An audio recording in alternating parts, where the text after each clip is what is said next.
Let's bring in Fox News contributor and former counselor to President Donald Trump, Kellyanne Conway. Kellyanne, good to see you. Thanks for joining us here, I believe, up in New Hampshire. So, Kellyanne, tell us, what is the state of play in New Hampshire, and is there any pathway for Nikki Haley moving forward, even if she does really well in New Hampshire tomorrow? Great to be with you, Sean and Jackie. Here in New Hampshire, it feels like what the polls reflect, that President Trump could easily get to 50%, Nikki Haley way far behind. And she's right, it is a two-person race, but unfortunately for her, the two people are Joe Biden and Donald Trump. And that is what so many people now want to focus on, even folks who did not support President Trump from the beginning. They want to focus their ire and their fire on getting Joe Biden and Kamala Harris out of the White House. We literally cannot afford to have them there another day, let alone another term. So I understand there are fundraisers that have been scheduled well into January and February for Nikki. I understand she doesn't disappoint a lot of her donors. She's done a nice job. She's reflected well the Democratic independent voters in some of these states where they can participate in a Republican primary. And I personally liked working with her in the Trump administration. And this is a big but, the voters have spoken. And the voters have said, particularly in Iowa, and it looks like here in New Hampshire, that they want to move on to a general election. It makes a lot of sense, Kellyanne, and it's always great to see you. Even according to the newest CNN polls, 60% of DeSantis followers are going to support Trump. Nikki Haley's only going to get about 30% of that, and she's got a big hedge fund backing on Wall Street, too, but many saying that's not enough. So people are already looking ahead to Donald Trump and who he's going to pick for vice president. Listen to this. The person that I think I like is a very good person, pretty standard. I think people won't be that surprised. But I would say there's probably a 25% chance it would be that person. Kellyanne, your reaction? When's he going to let us know? Well, that's his timeline and his choice. But the fact that we're even having a conversation in mid-January as to who Donald Trump's VP pick will be when the convention's in July tells you all you need to know about the contours and the context of this race. And Donald Trump was the leading indicator here, friends. He pivoted to a general election last summer.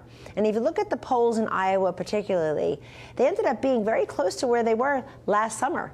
The race was kind of frozen in time. You're showing some folks there now. I would definitely add to the list. I'm friendly with everybody you have up there.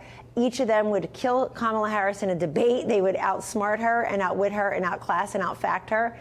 They would do a much better job in supporting the America First agenda, obviously, in the White House than Biden and Harris are doing now in this country and all the problems we have because of their lack of leadership. I think there are other people on the list. Like I would take a look at Marco Rubio, the senator from Florida. Yes, you have a residency issue under the Constitution. I think he and Jeanette maybe they wouldn't mind living in Rochester Hills, Michigan, or Eau Claire, Wisconsin for a little while, Sean. But seriously speaking, he's Mr. Foreign Policy, Mr. National Security, speaks Spanish, has a wonderful family legacy, and frankly was one of 3 highlights last year, J.D. Vance being another one, of candidates who do a fantastic job on the issue of abortion, which the Democrats are going to put almost their entire lot into abortion because they have nothing else. You know, you are speaking about abortion, and Biden can't run on the success of the economy. He can't run on his foreign policy achievements. So they're leaning into the only weakness they see for the Republican Party. You mentioned abortion. Let's take a look. Said on that day that Roe was overturned, the health and lives of women in this nation would now be at risk. And that has unfortunately proven to be true. Stop playing politics of the women's lives and freedom. The former president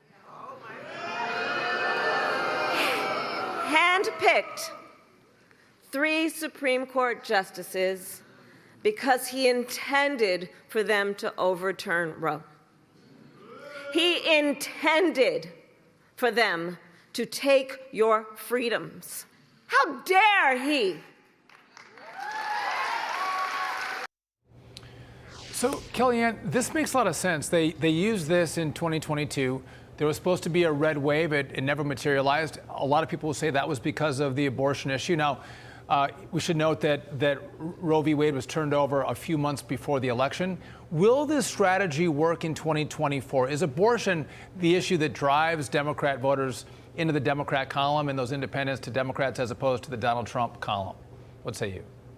So abortion is a vote multiplier and a turnout intensifier for the Democrats, in large part because they lie to people, and in other part because they have nothing else to run on. I mean, maybe electric vehicles, maybe January 6th, even though threats to democracy does not belong to any one party. You see the growing number of Americans thinking Joe Biden and this administration are a threat to democracy. But let's back up on abortion. If the Republican Party and its candidates cannot figure out how to beat a party and its candidates who are for abortion in the 7th month, 8th month, after 15 weeks, when nonpartisan doctors and scientists say a fetus can feel pain. I have talked to surgeons who perform in vitro surgeries, and if the baby is 15 weeks or more gestationally older, they give the baby anesthesia for the same reason we get anesthesia if we have a procedure, because we can feel pain. 15 weeks, the woman knows she's pregnant. It's second trimester. That was the Dobbs fact pattern. I would ask Kamala Harris, if she ever stops reading the teleprompter and shows up to work more days than she does currently, I would ask her a very simple question. What's your week? What's your month? What's your limit? Instead of asking pro-lifers, what are your exceptions? Tell me right now. I'd ask them, you show me your exceptions first, and then I'll show you mine. Is it 39 weeks, 35 weeks? Is it 8 months? Is it after the baby can survive outside of the womb? Because Kamala Harris and her party officially, read their platform, I've memorized it, this part of their platform, they are officially they are in favor of abortion anyone, anytime, anywhere, with no exceptions, no reasonable regulations, and they're out of sync with most of Americans.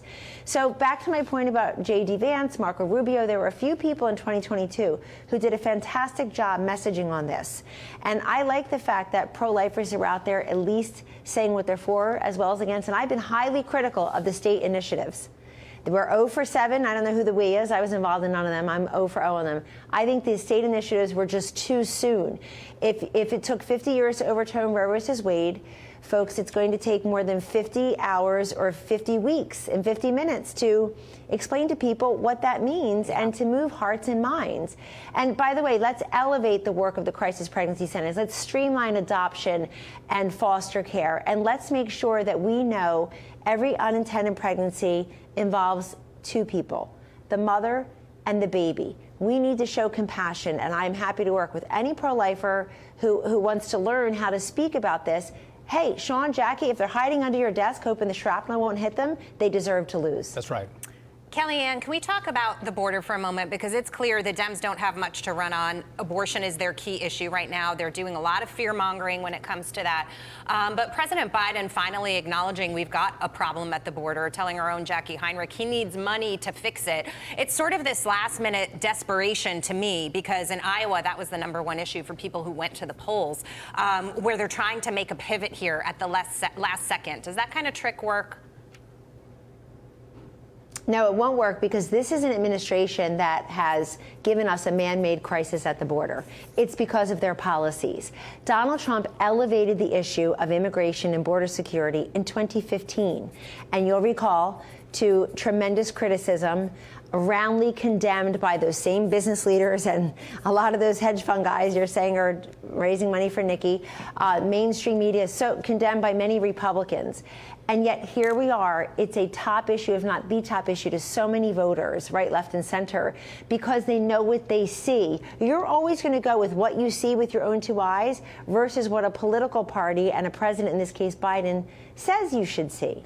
And people know over 8 million folks just coming over the border without being stopped, without having to show ID, without taking a test, without being vaccinated. We don't know where they are. It's not fair to us, and it certainly isn't fair to them. Where are they? Where are 8 million people? Are they in school? Are they alive? Are they working? Are they eating? Where are they? And so this is an administration that's been loath to even call a bona fide crisis a crisis. Yeah. They spent more time condemning our brave border agents who were on were patrolling on horses and lying that they were whipping migrants, a total lie. They spent more time talking about that than babies drowning in the Rio Grande River and what's going on. Alejandro Mayorkas, the Department of Homeland Security Secretary, will not call this a crisis. Joe Biden will not call it a crisis. But you know who is? The growing number of Democratic voters, the vast majority of independent voters, and very importantly, the Democratic female governor of Arizona, Katie Hobbs, the Democratic junior senator of Pennsylvania, John Fetterman. He referred to the border as a crisis in the last couple days and said, quote, "We're ruining the American dream." So when you have a problem inside the House, your own people are saying, and let me just give another piece of messaging advice. When you say immigration, it's one thing. When you say border security, you get more people along, more women, more suburban voters, more young people, because they look at that as national security, as the drug crisis, as sovereignty, and as fairness. As they should.